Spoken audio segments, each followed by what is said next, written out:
All right, House of Payne fans. Now I'm a couple days late on this. Well, to be honest, I didn't really keep up with the anniversary, but apparently June 6th, which was Monday, was the 15th anniversary of the premiere of House of Payne, the TBS version. Of course, there is the 10 episode season 1 from the WB before the show got revamped and then moved over to TBS. But like I said, I will review those episodes another day. They are all on YouTube, so I'll probably binge them in one sitting and take my notes and do the reviews from there. But in honor of the 15th anniversary of House of Payne, one of the biggest shows on the channel, maybe not episode review wise, but mainly like discussion videos and sometimes like trailer breakdowns. But I actually saw that the first 2 episodes premiered on June 6, 2007. Holy crap. That seems like an eternity ago. 2007. I'm going to be reviewing both episodes in separate videos. This will be House of Payne Season 1, Episode 1, Bully and the Beast. 9 out of 10. Thought it was a great episode. Definitely Medea focused, but not in the worst possible way. Just enough Medea to really get the show going. And it makes sense because I'll say this much. The most surprising thing about watching this episode was how different the characters looked and sounded. Most of them looked exactly the same. It's just the fact that Curtis was a bit smaller and the way he carried himself and talked is a little bit different than the way it is, nowadays in the current House of Payne reboot and even the Paynes. Ella more or less is, pretty much the same. I'd say that her voice was a little bit different. Jasmine and CJ, again, Janine and CJ. Janine hasn't really changed that much. CJ, he's not a grandpappy, but yeah, there's a lot more youthfulness in the voices of a lot of the cast. And Lord, when Malik opened his mouth, I'm like, I know this ain't the same Malik I've been watching on Tuesday nights on BET when the show does new episodes. Jasmine, despite the extremely younger age compared to where she is now, the only thing that changed about Jasmine is her height. The same sassiness and whatnot. Wow, literally the same. But I enjoyed it. I'm not going to lie. It felt like going back into a time machine and going to the past to watch these episodes. I mean, what was it? Love Thy Neighbor. Yeah, that was about 9 years ago as well. Like the haves and the have-nots. But at that point, I was in college and whatnot. So, I was about to finish up grad school. But to travel back to 2007 to watch this show, holy crap. Time capsule. So enough of me going on about it, but let's just get the episode over and done with. So it looks like the family's over at Curtis and Ella's for Sunday dinner. This is after church. Malik is trying to pretend to be sick so he can avoid going to school the next day, but everybody calls him out for it pretty quickly. Curtis comes in and he's upset at his house being packed every time he turns around. Everybody's eating up his food because, again, it's Sunday dinner. They're over at, Aunt Ella's and Uncle Curtis's, but he doesn't want them there. You got CJ, Janine, Malik, Jasmine, and even Calvin rolls in. But when he does, his mom had a plate put to the side for him, but Curtis just smashes it to, to bits, and that was pretty hilarious. But what I loved about these 2 episodes is the fact that it alludes to Janine doing something in the shadows, because Janine's saying that she'll go lay down before, it's time for the family to go home, and she just asks CJ and to wake her up when she, when it's time to go. Okay, Janine, slunking away, where are you going? So then we go over to the Firehouse, and CJ calls out Uncle Curtis for eating junk food. He got a big burger, some fries, and he's talking about how Aunt Ella, and the doctors are telling him to watch his figure, watch his weight. But then Bart is eyeballing the burger, and Keenan and Calvin come in and they argue over who would win in a fight, a panther or an anaconda. Turns out, Calvin is a volunteer fireman against his will, thanks to his father. But, if I were to, place a bet, I would probably put my money on Probably the anaconda. I mean, yeah, the panther is a lot faster and whatnot, but if we're talking in a versus, like, in a limited amount of space, I would give it to the anaconda. Either strangle the panther, swallow it whole. I don't know of anacondas, if there are any kind that are like specific in terms of being poisonous. Like if it bit the panther, sure, the panther might get some licks in, but that poison might act. Okay, I'm getting wrapped up in the argument like they do, because it gets to the point where even Bart throws in an aardvark defeating a panther, but that's a whole nother conversation in itself. So, Jasmine and Malik are running home, or actually running over to Curtis and Ella's, because Malik thinks he has the bully following him, and Jasmine makes fun of him for thinking he has a stalker.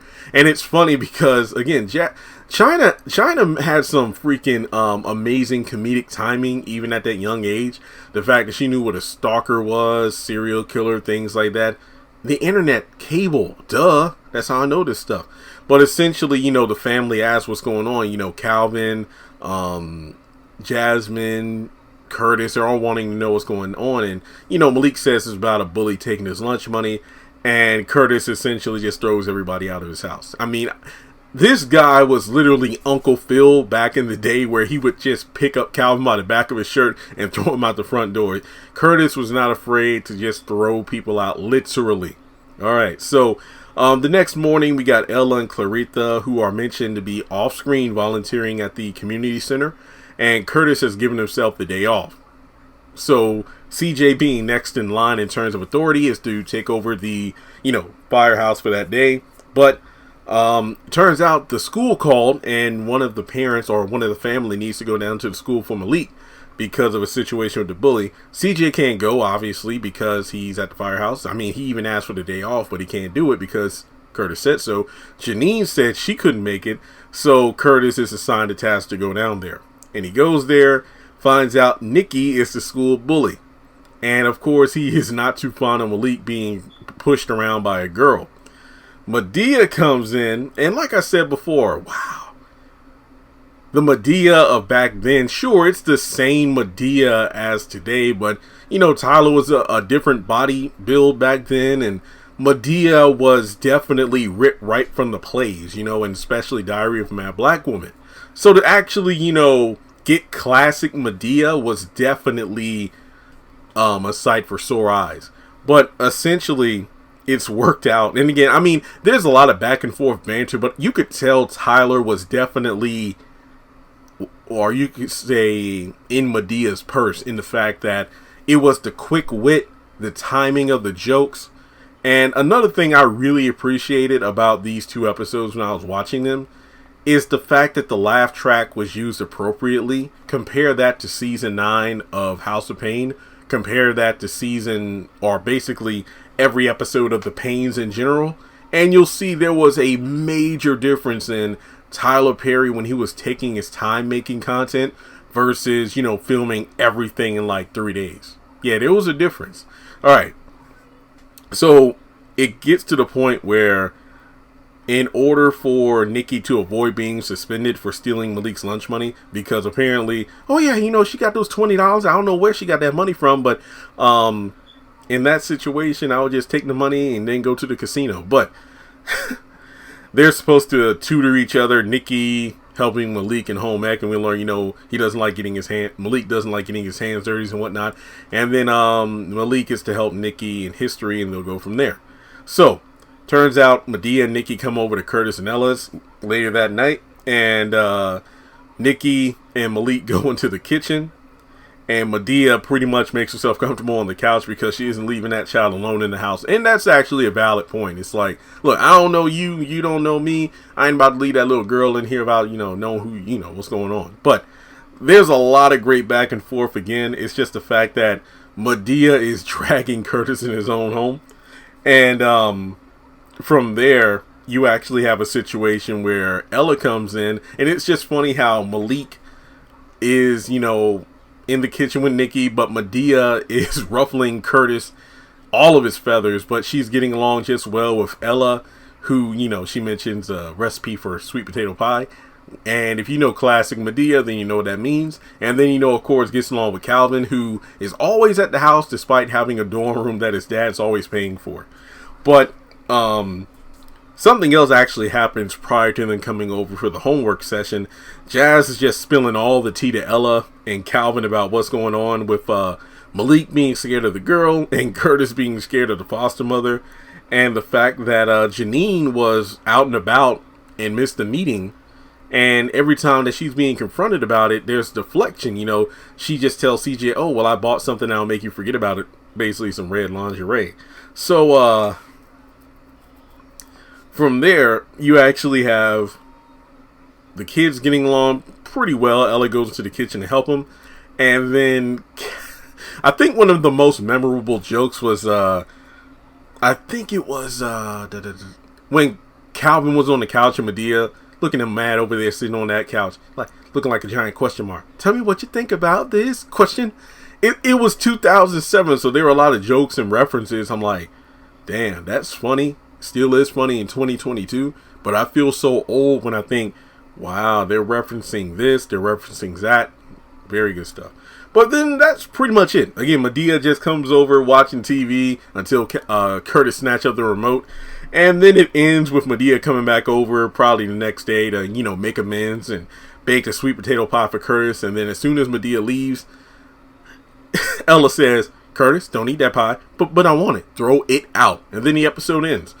Pretty strong start to the series. I mean, yeah, it was the first episode, so it's not going to be quote-unquote perfect, but I think it did what it needed to do. It established, you know, the characters for the most part. I mean, it was only, what, 18, 19 minutes, so you're not going to fully flesh out every single character, but you just got enough of each character to kind of know what they're about. You got Curtis, who is obviously the, you know, the grizzled old fire chief who doesn't like it when his house is, you know, overrun by people eating his food and making a lot of noise. And then you have the kind and understanding, you know, wife Ella, the son who's quote unquote a deadbeat in the fact that, you know, he's supposed to be in college and he's always mooching off his parents.